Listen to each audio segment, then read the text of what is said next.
You already know we're talking Paladuro and Canyon. Anytime these girls match up, it's a great game. Yeah, there's that side of it, but soccer's also helped Connor learn to kick the ball. Far.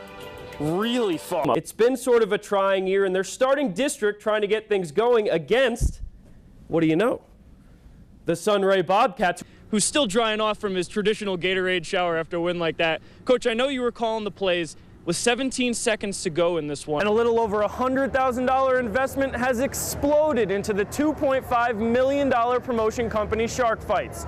And it's only been a year and a half. Captain and inside receiver Isaac Williams told me that Goddard may be big, physical, and ranked #1 in New Mexico, but that this is Texas football.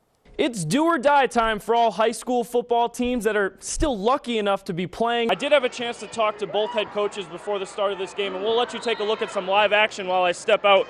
First, on the Paladuro side, we'll travel near and far to follow your favorite local team through the playoffs in their quest for that elusive state championship. It's fair to say that most kids spend at least part of their childhood learning to play a sport, and most of the time their opponents are other kids. Not these guys. Nope, their opponents weigh about 700 pounds and want nothing more than to toss you in the dirt. Literally. Just like any sport, bull riding starts at an early age. But recently that age is getting younger and younger. Usually kids start riding big bulls at like 13 and 14, but they got these minis now, so they're starting young. We're talking as young as 4 years old. And let's define the word mini. Yeah, these bulls are smaller than average, but the unpredictably dangerous animals still weigh close to 700 pounds. And the strategy to ride is still the same. Hold on and squeeze them with your legs. Well, that seems very simple, and it sure was for Amarillo's Dawson Gleaves, who rode Red Wing here for a full 9 seconds. But then again, this isn't his first rodeo.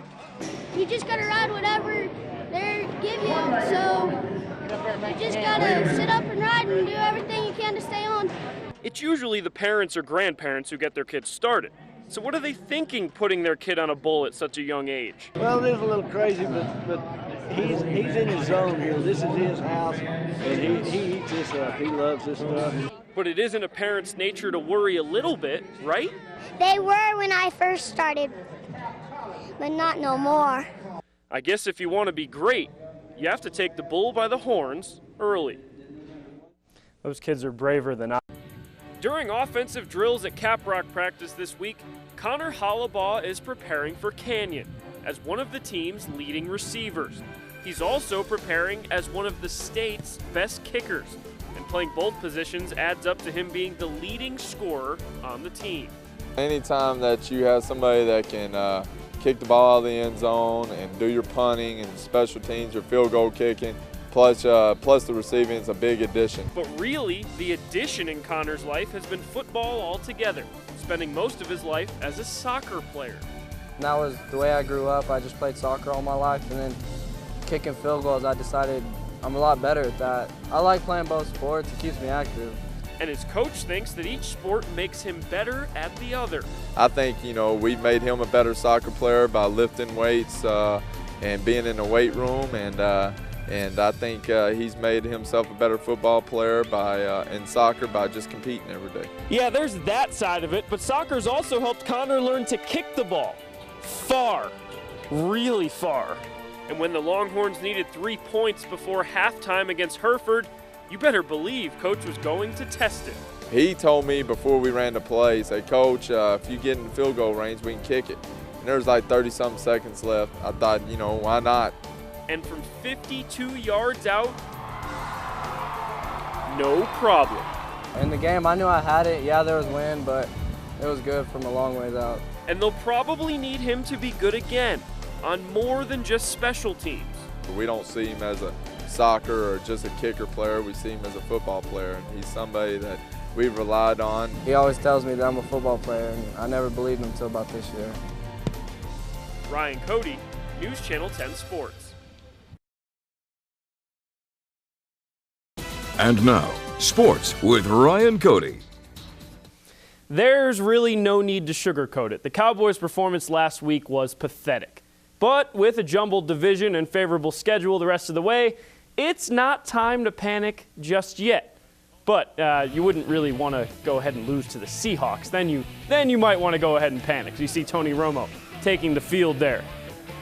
Take a look at DeMarco Murray here. 22-yard run to about the 1-yard line. He had 22 carries for $139 today, filling in for Felix Jones rather nicely. Now, Romo passes to Dez Bryant here when they're up 6-3. Looking to go up by even more, but check out this hit on Dez. Fumbles the ball. Seahawks would recover, lead to a field goal by them, 6-all. Now in the third quarter, Tony Romo. Check out this long pass to his boy Jason Witten, wide open, barrels his way into the end zone. Cowboys up 13-6. Here's the icing on the cake. Romo, 6-yard pass to Laurent Robinson. Nice little fill-in he's been there in the receiving core, giving them some depth, and Dallas wins this thing by 10, 23-13. Hey, Tony, great job. I think the credit needs to go up front this game. You know, if I'm able to have that kind of time, we're going to move the ball. Now to the Texans and former President George Bush throwing out the coin there. And take a look at Ben Tate. 27 yards to the house, 7-0 Texans. Been a good 1-2 punt with Arian Foster there. Now check out Chris Ogbonnaya. His first rush, D'Amico Ryans forces the fumble. Ogbonnaya signed off the Texans practice squad a couple weeks ago. That's his first rush against his old team. Not so good. Ensuing drive, 3rd and goal, Matt Schaub takes it in from about 3 yards out. His only touchdown of the day comes on his legs. Good job by him. Now, Arian Foster, the aforementioned. Take a look at this run right here. 19 yards to the house, 21-3 Texans. They go on to win this thing big. Final score of 30-12. NASCAR today, Texas Motor Speedway. Check this guy out on a jetpack. That's crazy. He's the coolest person I've ever seen. The only person cooler than him today, Tony Stewart. Tony Stewart goes on to win this race today. Going away, kind of dominated the thing. Here's what happens. He pulls within 3 points of Carl Edwards for the chase lead. It's only 3 points because Carl Edwards came in second place there. NASCAR, 2 more races to go. They go to Phoenix next week and then to Homestead the week after that. It's not just playoff time for our area football teams, it's also the postseason for our bands.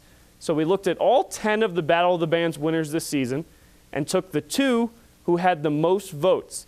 Then we put them head to head.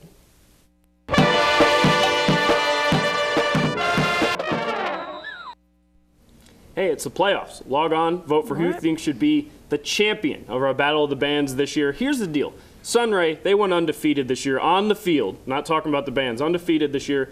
They're going to the playoffs. Fans got something to look forward to. Tulia, not so much. Not heading to the playoffs.